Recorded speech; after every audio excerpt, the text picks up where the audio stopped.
ప్రకాశం జిల్లా పొదిలిలో జగన్ పర్యటన సందర్భంగా స్థానిక చిన్న బస్టాండ్ కూడలిలో మహిళలు ఆందోళన చేశారు.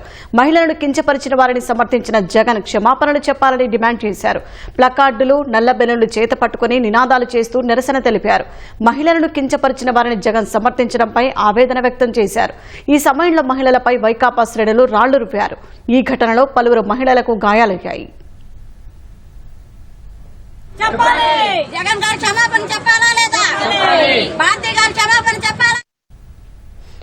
ఈ విషయానికి సంబంధించి మరింత సమాచారం మా ప్రతినిధి రవికృష్ణ అడిగి తెలుసుకుందాం.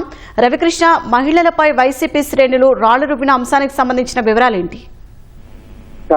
ప్రకాశం జిల్లా పొదిల్లో పొగాకు రైతులు కలిసి గిట్టుబాటు ధర పెంచాలంటూ చేసే ఆందోళన కార్యక్రమానికి మాజీ ముఖ్యమంత్రి వైకాపా నాయకులు వైఎస్ జగన్మోహన్ రెడ్డి పర్యటన పెట్టుకున్నారు. ఈ కార్యక్రమంలో హెలిప్యాడ్ నుంచి పొగాకు బోర్డు వరకు ఒక ప్రధాన రహదారి మీద రోడ్ షో నిర్వహిస్తూ ఆ పొగాకు బోర్డు చేరుకున్నారు. అయితే ఈ మార్గ మధ్యంలో ఇటీవల జరిగిన సంఘటనల నేపథ్యం అంటే సాక్షి ఛానల్లో నిర్వహించిన డిబేట్ లో మహిళలు కించపరిచే విధంగా సాక్షి యాజమాన్యంతో పాటు అక్కడ యాంకర్లు కూడా మాట్లాడడం విషయంపై ఇక్కడ ఆందోళన చేపట్టారు. ఆ వ్యాఖ్యానాలకు సంబంధించి జగన్ క్షమాపణ చెప్పాలంటూ వాళ్ళు కొంతమంది మహిళలు ప్లే కార్డులు పట్టుకుని, నల్ల బెలూన్లు పెట్టుకుని నిరసన కార్యక్రమం చేపట్టారు. అయితే వీరంతా కూడా శాంతియుతంగా నిర్వహిస్తున్నప్పుడు కూడా పెద్ద ఎత్తులో అప్పటికే చేరుకున్న ఈ వైకాపా శ్రేణులు వీరి మహిళల పట్ల కొంచెం దురుసుగా ప్రవర్తించారు.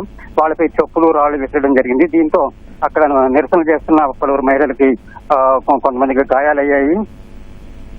వీరందరినీ కూడా ఆసుపత్రికి తరలించారు. అయితే ఈ మరింత పరిస్థితి తీవ్రంగా అవ్వకుండా ఉండేందుకు పోలీసులు వెంటనే రంగంలో దిగి అల్లారు మోపులను చెదరగొట్టారు. ధన్యవాదాలు రవికృష్ణ. మహిళలకి చాలా అన్యాయంగా మాట్లాడారు. దానికోసం మన నిరసన తెలుపుతూ మన